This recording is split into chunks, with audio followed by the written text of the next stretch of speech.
Nur Hayati, bendahara Desa Citemu, Kecamatan Mundu, Kabupaten Cirebon, Jawa Barat mengaku ada yang janggal dari penetapannya sebagai tersangka kasus korupsi. Sebelumnya, ia bahkan membantu penyidik kepolisian memeriksa kasus seusai ia melaporkan tindakan korupsi yang dilakukan oleh atasannya yang merupakan kepala desa.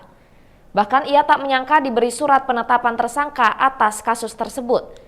Dilansir tribuncirebon.com, kasus berawal ketika Nur Hayati menjadi pelapor kasus dugaan korupsi anggaran pendapatan dan belanja desa Citemu tahun anggaran 2018-2020.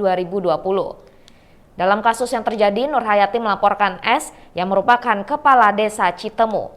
Namun seusai membantu penyidik selama 2 tahun untuk menyelidiki kasus, ia malah ditetapkan menjadi tersangka di penghujung tahun 2021. Dari penangkapan dirinya, ia merasa janggal. Bahkan ia mengaku kecewa dengan aparat penegak hukum atas kasus yang menjeratnya tersebut. Nur Hayati menceritakan momen saat petugas penyidik dari kepolisian memberikan surat penetapan tersangka terhadap dirinya. Menurutnya, polisi mengaku berat terhadap penetapan tersebut setelah proses yang telah dilalui Nur Hayati sebagai pelapor.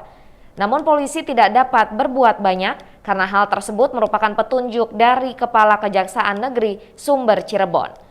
Nur Hayati tidak ingin dirinya dikorbankan hanya untuk kelengkapan kasus korupsi kepala desanya. Justru dia menanyakan fungsi perlindungan aparat penegak hukum terhadap dirinya yang telah benar-benar berjuang menjadi pelapor sekaligus saksi. Atas penangkapannya tersebut, Nur Hayati bahkan mengaku siap disumpah untuk membuktikan tidak menikmati uang hasil dugaan korupsi tersebut.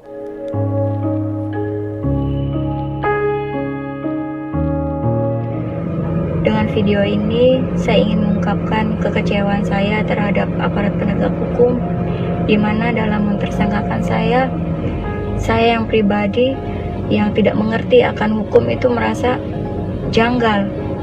Karena saya sendiri sebagai pelapor, saya yang memberikan keterangan, saya yang memberikan informasi kepada penyidik selama hampir proses 2 tahun penyelidikan kasus korupsi yang dilakukan oleh Kuwu Supriyadi Desa Citemu. Di ujung akhir tahun 2021, saya ditetapkan sebagai tersangka atas dasar karena petunjuk dari Kajari.